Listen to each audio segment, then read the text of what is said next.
哇哦！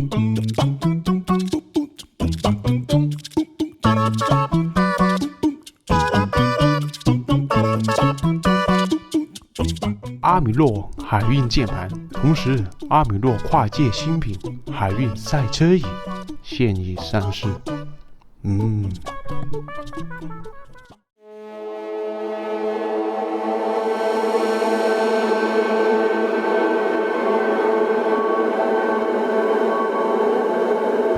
全宇宙的华人玩家，各位好，我是聂俊，今天聊赛博朋克2077。但对这个游戏我算是没脾气了，所以开场也没啥好说的，直接进主题。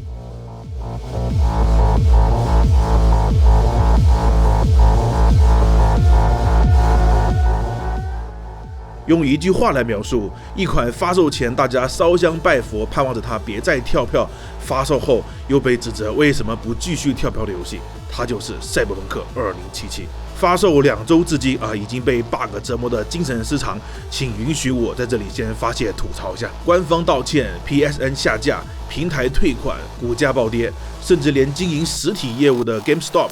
都开始支持实体版的退款。夜之城烧没烧掉我不知道，但玩家的怒火确实把 CDPR 过去的荣誉烧了个5成熟。平心而论我玩的是 PC 版，体验不至于像 PS4 和 X1 那么的灾难，但它的问题之多也依旧远超想象啊。原本我以为动不动就问候别人老妈的银手强尼应该是这游戏里最狂的角色，结果玩了后才知道，真正不按套路出牌的是骑车时突然脱掉裤子乘风而立的 V， 是任务开始了才想起做拔枪练习的罗格，是小兵真真假假光速闪现的量子纠缠，是 NPC 技法精湛水泥过弯的四驱车跑法，是和鸽子那部永远无处安放的手机，是管你花了多少时间捏人都能1秒破功的无敌光头。奇遇老师果然撑不起我呀。开门的速度跟不上我进门的步伐，那就直接穿过去。一双筷子吃饭不过瘾，那就再拿一双。杰克躺不上椅子的画面或许有点狼狈，但是你把枪从头上拔出来的样子确实霸气侧漏。一会儿 UI 不隐藏了，一会儿杯子飘在空中了，一会儿人鬼畜了，一会儿东西捡不起来了，甚至于游戏最后的大结局，我都是一边看着 bug 一边通关的。在夜之城里，没有什么问题是一个 bug 解决不了的，如果有，那就2个。以如今的开放世界的复杂程度来说，没有 bug 是不现实的。育碧的 bug 信条，玩家都已经能够理解并当娱乐看待了。育碧自己甚至都开始吐槽自己，这说明业界已经明白了现在游戏之复杂。但是2077的 bug 之密集，也还是超出了正常游戏的标准啊。所以吐槽归吐槽，我更想思考的是这些 bug 背后能看出什么 CDPR 的深层问题。所谓 bug 是指玩家不一定会遇到，开发者也不一定能够发现的意外事件。那如果一个问题所有玩家都能遇到并100%触发，那它严格来说就不是 bug 了，是功能没做完。比如说2077里的这个拐弯，所有经过的汽车100%都会趁着10吨强行转弯，每次有车经过路人都会吓得抱头鼠窜，车辆则一边蹭过去一边叫骂。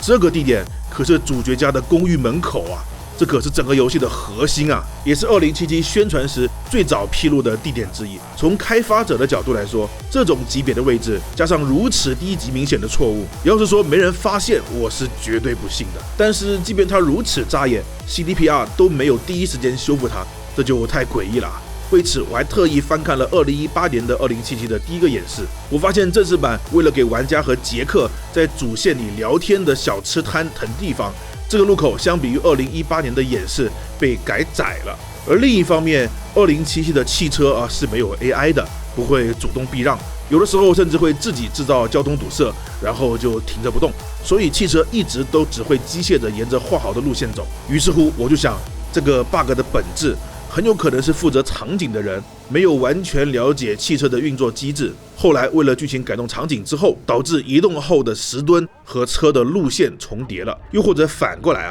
发现车会冲上人行道，但要修改这里的车辆路线可能牵扯到更复杂的工作，那无法第一时间完成，那就加个10吨挡住车吧。虽然是硬蹭过去了，但好歹不会冲上人行道了。但不管是哪个原因，一个场景因为改动而诞生了明显的 bug， 却没有在后续跟进修复，这不是出 bug 的工作量和优先级的问题，这就是项目内的管理和沟通问题。这表示这个场景改动后没有再做一次验收。那刚才吐槽的这些 bug 呢，也还仅仅是错位穿模闪现这类不影响流程、单纯有碍观感、玩家都能看出来的普通 bug， 姑且还算能够忍受大不了出戏呗。但2077还会出现比这严重得多的，会妨碍正常游戏流程的恶性 bug。加上游戏经常使用数码错误的特效和人们在赛博朋克背景下神经兮兮的行为，导致玩家很难分辨出遇到的到底是不是 bug。帕南的支线就有这么一次我晕了过去，帕南等我醒来跟我说话，然后带我出帐篷跟部落众老大对话，然后带着我在营地里逛了一圈，遇到了很多角色都和我打招呼。等剧情结束了，我可以打开装备栏查看装备时，才发现自己一直是全裸着的。也就是说，刚才我和帕南深情对话，和部落老大肝胆相照，和部落成员互相问好，全他喵是一直全裸着的，也不给我穿个内衣，也不提醒我就给我全扒了，让我在营地里到处走，场面之尴尬，气得我当场就吐血而亡。但我甚至都无法分辨这到底是 bug 还是故意为之的。那如果是 bug，这么严重没发现吗？那如果是故意为之，那我就更加无法理解了。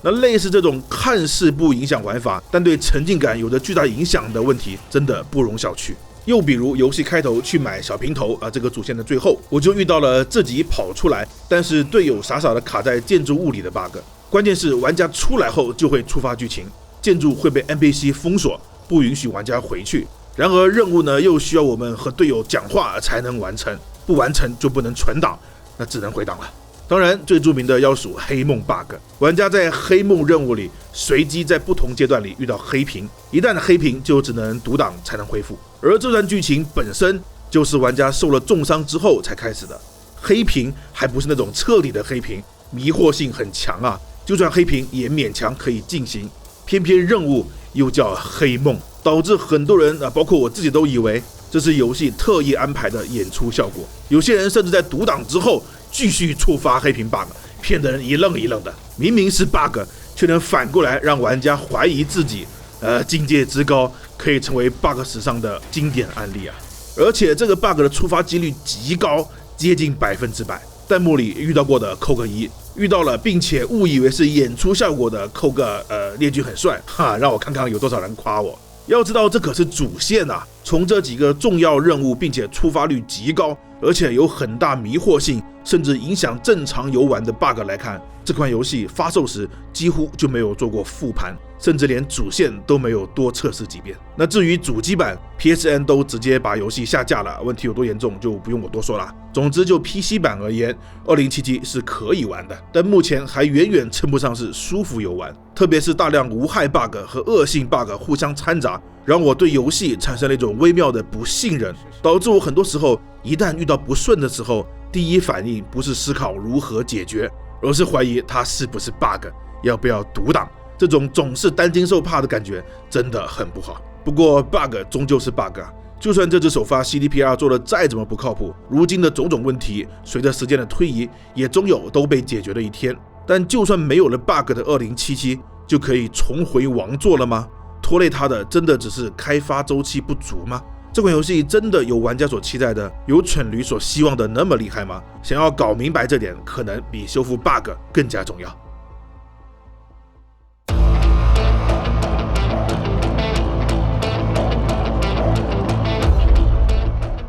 CDPR 这家公司如此受玩家追捧，就是因为喜欢他们做游戏时那种不被套路束缚，原则上谁都可以做但事实上又只有 CDPR 执行到底的蠢驴作风。而尽管2077的首发翻车，但就事论事，至少在主线叙事上和故事结构上 CDPR 确实做了一些冒险的挑战。至于是好是坏我们慢慢来讲。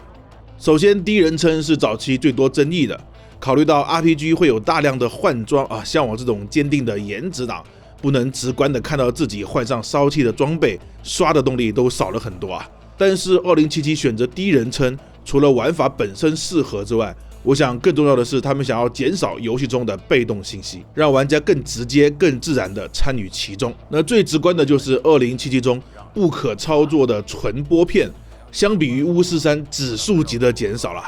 更倾向于让玩家可操纵的即时经历剧情。拨片少了啊，可不是偷懒啊。好的拨片固然赏心悦目，但之所以拨片啊，是因为有些内容很难用游戏本身的系统来体验，就像巫师3和女巫骑独角兽的情节啊，如果不是拨片，而是和 NPC 对话一样头像来回切换，那还有什么好看的，对吧？所以2077是尽可能的让计时来模拟拨片的效果，那这可比单纯的砸钱做过场要麻烦得多啊。那反映到游戏里，就是 NPC 尤其是主线里的角色都有着丰富的肢体动作。杰克会像真人一样偶尔抓抓脑袋耸耸肩，吃完东西直接用手插嘴，一边讲话一边用筷子捣鼓着食物，隔着屏幕都能感受到他的开朗。相比日本街的和歌子就要规矩得多啊，没有杰克那街头气质，但一皱眉一扭头或者不经意的挥动手势，都把他的老道和沉稳演绎了出来。那就算不看他们的对话，仅凭动作演出也足以让玩家在脑海中迅速构建出一个不拘小节、热情憨厚的可靠伙伴和一个看破世事、小心谨慎的中间商的形象。而第一人称能比第三人称为玩家提供一个更近到确保在不依靠拨片的情况下轻松捕获这些细节的视角。尽管这种表现比不上追求极致电影化的游戏，但考虑到这是一款有着大量文本、大量剧情的开放世界 RPG， 这种品质的角色表演覆盖到大部分的任务之后，对游戏体验的提升那是相当大的。不过行为最神经病的永远是玩家，为了规避关键对话时玩家到处发疯。2077一个很有趣的特征就是非常喜欢让玩家坐椅子、坐床、坐车或者依靠栏杆等等，总之关键对话前都会先把玩家固定住。这个时候虽然我们没有完全失去控制权，但也撒不了疯。加上坐本身就是生活中又基础又带点正式的交流方式，让人不自觉的就会把目光放在要说话的角色上，既不会让人觉得被鼻子牵着游戏走，又保证了演出效果的可控，将第一人称的优势最大化了。因此2077的对话系统依旧是 RPG 那一套，但玩起来就莫名的觉得很带入啊。此外，本作高水准的中文配音也是广大华人玩家特有的一个加分项啊。想勒索我是吗，臭傻逼？还敢谈条件？翻译接地气，内容也考究，连日本角色都特地准备了日式语调的中文配音。如果他以前没办法帮你，但现在也一样做不到。一板一眼的很有趣，虽然还称不上是完美，但2077至少让中文配音从过去的有变成了现在的可以用，绝对称得上是海外游戏配音的里程碑。那好吧，看来我得想办法补偿你了。当然，作为靠 RPG 起家的公司，抛开出戏的 bug， 单论主线剧情本身 ，CD Projekt 的叙事能力还是非常强悍的。这对一个有着一半时间都需要玩家把镜头对准别人的游戏来说非常重要。比如我最喜欢的一段是前期 V 和杰克一起坐车去干壁大厦偷芯片，其中光坐在车上就大约有4分钟。但这4分钟的聊天不但不无聊，还让我听得津津有味。从一开始，杰克抱怨当年攒了3个月的钱，就是为了租这个车给外省脱单，到他兴奋的想要显摆自己的见识，谈起了专车的服务内容，再到2人爆发了小小的争执，最后到达酒店，话题停止。这里游戏先借用杰克的话痨属性，引出了滴滴不是德拉曼智能专车的设定，然后引导玩家了解德拉曼的套餐内容，为之后的剧情埋下伏笔。接着话题一转，以2个好友的口角来体现角色因紧张而变得敏感，同时反衬出任务的严峻，将刚才还嘻嘻哈哈的氛围一下收紧。那不等玩家放下情绪，酒店到了，场外 T-Bug 连线进来，就像周一早晨不想上班的我，玩家和 V 一样被 T-Bug 强行拉进了任务，带着些许不安，故作镇静地走进了干壁大厦。整个过程看似没啥亮点，实则环环相扣，引人入胜，看得人移不开眼睛啊！鲜活的 NPC 形象，兼顾演出和自由的过程，以及 CDPR 一如既往对角色和世界观入微的描写，这3点让2077主线剧情的参与感比巫师3有了明显的进步，也割舍了小游戏不允许紧张时刻突然打牌了，哈哈。尤其连贯性上2077的主线会有停不下来的感觉，不像巫师3那么慢热。有些人不喜欢巫师3，就是受不了漫长的前期也不知道是不是这个原因 ，CDPR 给2077准备了一个截然不同的故事结构，主线不再慢慢展开，主角 V 也不像白狼有大把的日子挥霍。2077一上来就让主角捅了个超级大窟窿，正片直接就是在玩家所扮演的 V 得知自己命不久矣，必须争分夺秒的想办法活下去的大前提下展开的。那这种一开始就把矛盾最大化，并以倒计时的形式在情感上刺激玩家的故事基调，是非常不适合开放世界 RPG 的。因为开放世界就无法避免有探索、有支线，要让玩家偶尔放下主线，所以这类游戏的结构通常都是总分总的递进。但2077的主线为了体现 V 紧迫的健康状况，不得不像劈眼插了火箭般的急速发展，不做任何停留，一个劲的让人推进剧情。因此2077的这个故事比起我们调侃的王子沉迷钓鱼无心复国还要棘手，毕竟复国还得有前期准备但 V 可是半个身子都埋进土里了，动不动就会吐个血甚至晕倒的大病号生死面前哪有什么道理可讲这就好比如果大镖客2的故事一上来就直接跳到亚瑟肺结核晚期，玩家还能没心没肺的去享受打猎、享受支线故事吗？所以2077非常尴尬的一点是，无论出于什么原因，但凡玩家离开主线久一点，就势必会破坏它极力打造的危机感。那刚才我说2077的主线玩了就停不下来，一来是剧情本身需要，二来也是主观上开发者不希望玩家离开，因为离开了就保证不了那个味道了。那虽然这种倒计时结构处理到位的话，确实可以带来沉浸并刺激的体验，但稍有不慎也很容易顾此失彼，惹来麻烦，最终把矛盾转嫁到玩家身上。我想 CDPR 应该是想要挑战前者，但很可惜，目前来说，我觉得2077更接近后者。所以接下来我要说的不是 bug 这些无意中产生的问题，而是 CDPR 在体验优化上没能做好的。首先，2077的纯主线很短也就20到30个小时，有没有阉割我不知道，但把主线做短这个意愿制作组应该是有的，因为游戏关键的 NPC 的剧情，比如帕南和朱迪，从主线移开了主线只负责点到为止，想要继续深入就得去做他们各自的支线。很显然，这个结构就是希望收紧主线的节奏，让玩家在压力之下选择把时间花在谁身上。听起来很不错，是吧？但事实上，当关键 NPC 从主线变为支线的那一刻起，他们就和主线剧情划清界限了。对玩家来说，他们只是一系列质量很高的支线，仅此而已。一旦认识到这一点，就又回到了要不要离开主线的矛盾上了。最后，他们俩的支线对主线的影响虽然也有但是影响非常小对我来说，要不是缠他们的身子我其实不太愿意去赶这件任务，破坏我主线的紧迫感但这不是最影响体验的。最让我想不通的是，为什么2077这么一款费尽心思、用各种手段增加玩家代入感、紧迫感的游戏，要用一个这么操蛋、堪比骚扰电话的方式来发布支线任务，很多时候还自动接电话了。都2077年了，手机就没有个免打扰模式吗？而且来电任务系统几乎没有场合限制，随时随地一来就接，堪称本作最强搅屎棍。有一次剧情让我去安慰朱迪妹子，本来应该是一个很伤感又有点温情，非常适合趁虚而入、横刀夺爱的画面。好家伙，突然连续来了2个 NPC 的骚扰电话，问我要不要接任务，气得我他喵的原地爆炸。你坏了我好事，还想让我接你任务？接你个锤子甚至有一次，我在超级跳的过程中来了个电话，结果电话一接，超级跳就失效了，我落地直接摔死。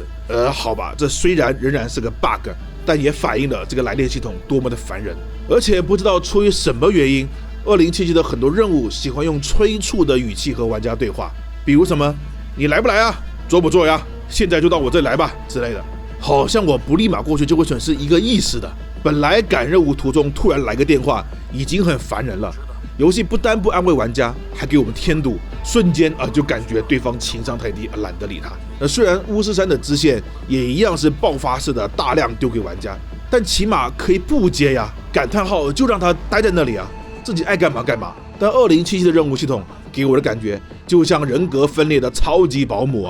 一边宣扬着夜之城多么自由，一边又恨不得把饭一口一口的塞进玩家嘴里，还要拖着你的下巴帮你嚼。更操蛋的是，连卖车都要一辆一辆的打电话过来，这不应该是留给玩家自己去发现才更有乐趣的吗？再说那么多车，我买得起吗？我自己好几辆就已经够用了，而且非要变成任务是干嘛呢？固定一个经销商，隔段时间发信息告诉我有新车了，不就好了吗？最终就导致主线伸长了手臂，不想放玩家走，紧张的节奏，随时吐血和突然出现的银手，时刻提醒你快去做主线啦。但支线嘛，跟个发传单的特务似的，天天在玩家做任务的路上搞偷袭，上来就是帅哥美女做不做支线呢？特好玩的那种哦。现在点开任务还有机会赢得神秘礼包，不做你就亏大了哦。反正是搞得我啥都不想做，真想把他们全拉黑。那本来2077的故事结构决定了，这应该是一款必须比同类游戏花更多精力去调和主线和探索间矛盾的游戏。比如不做支线，直接跑主线，出不了 happy ending。但支线做多了，时间浪费多了，也是 bad ending。如何利用好时间，选择好支线，影响好主线，这才是这种结构最好的发挥。这种时间系统老早的上思维城就做到了，甚至更古早的艺术游戏，比如夜勤并动都能做到。结果2077倒好主线和支线直接发展成内部斗争，互相恶性竞争玩家的使用权，最后还没多少影响，实在是本末倒置啊！首发的退款风波把人们的注意力全部吸引到了如何吐槽2077的 bug 上面，但其实像上面那些问题就和 bug 没有太大的关系啊，这就是非常基础的用户体验优化，就是典型的光顾着埋头做功能，却没有实际验收它在游戏里运行的合理性。类似这种只完成需求没考虑体验甚至鸡肋的细节，2077还有很多。比如说它那个极其难用的系统交互和 UI， 不管是用鼠标还是用摇杆都很不顺手。原本想要一个方案兼容2个系统，结果却是两边都不好用。比如可以同时装几百个物品的背包系统，分解装备却只能一个一个分，甚至可以在没有任何提醒的情况下卖掉或者分解掉穿在身上的装备。那一大堆乱七八糟的食物也是毫无用处，没有快捷键。难道要我在战斗时特地打开很难用的 UI， 在很难用的背包里找到效果很弱的食物吃下吗？我按个上键嚼一口血药，它不香吗？游戏小地图的比例也很不合理啊！开车只要速度快一点，等看到地图上的转弯指引时，基本已经来不及拐了，一定冲过头。转念一想，这好歹也是赛博朋克的未来世界啊，都能装一眼了，搞个 AR 导航不过分吧？现实中 OPPO 都搞出来了，2077年却没有。但其实游戏里又不是没有做类似的功能，赛车的时候不就是有 AR 导航吗？完全可以用上的，为什么要为难小地图呢？另外，载具已经可以自动驾驶到身边了，那加个自动驾驶，在这个背景下也是很合理的吧？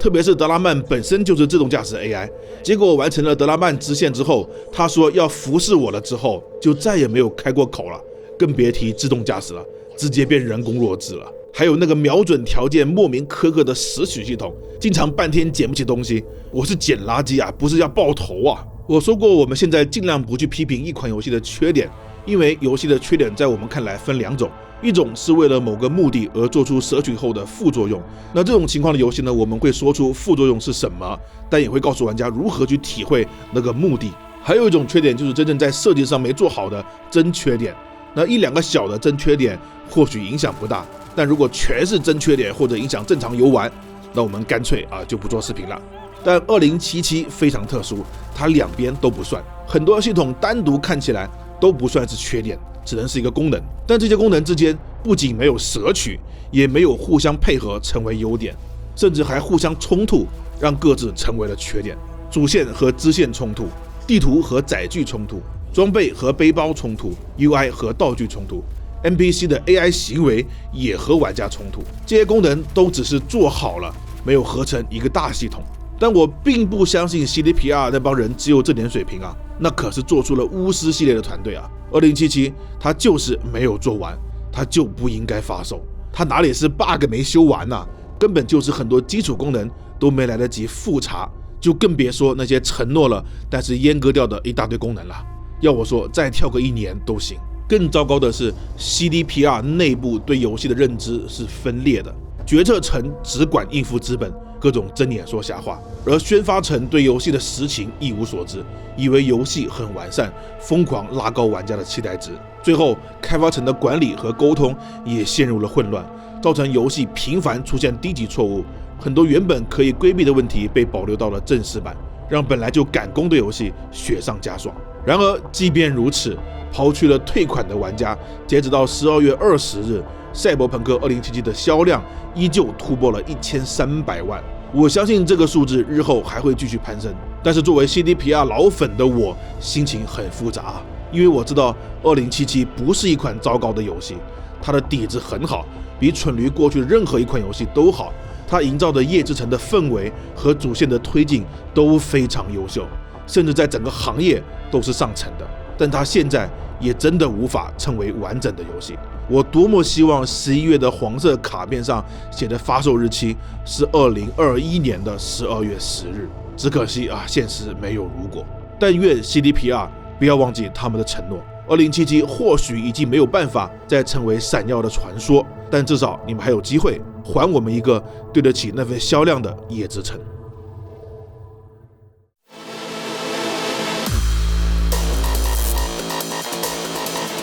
现在体验这款游戏需要心很大才行啊，要能忍受这么多烦人的 bug， 还要能忍受这么多没优化过的功能。如果这些都能够忍耐，那么不要被太多支线分心，一股脑的投入主线和主要几个角色的支线，那这款游戏还是能够获得不错的体验的，也是现在市面上赛博朋克风格最好的体验，但也仅此而已啊，它并没有超过过去的游戏。而我们真的对夜之城只是这样的要求吗？首先 GTA 那种玩法多样细节丰富的体验是不会有的啊，毕竟它仍然是限制很多的 RPG。但即便是巫师3那样世界完成度很高的体验，现在也依然做不到。所以如果心不够大，如果不只是想要体验主线，而是真正想要在一个丰富的赛博城市生活，那现在这个版本并不推荐购买啊。至于未来这个游戏能完善到什么样子，就要看 CDPR 之后的努力了啊。但如果他们真的能把游戏完善到宣传的那么丰富，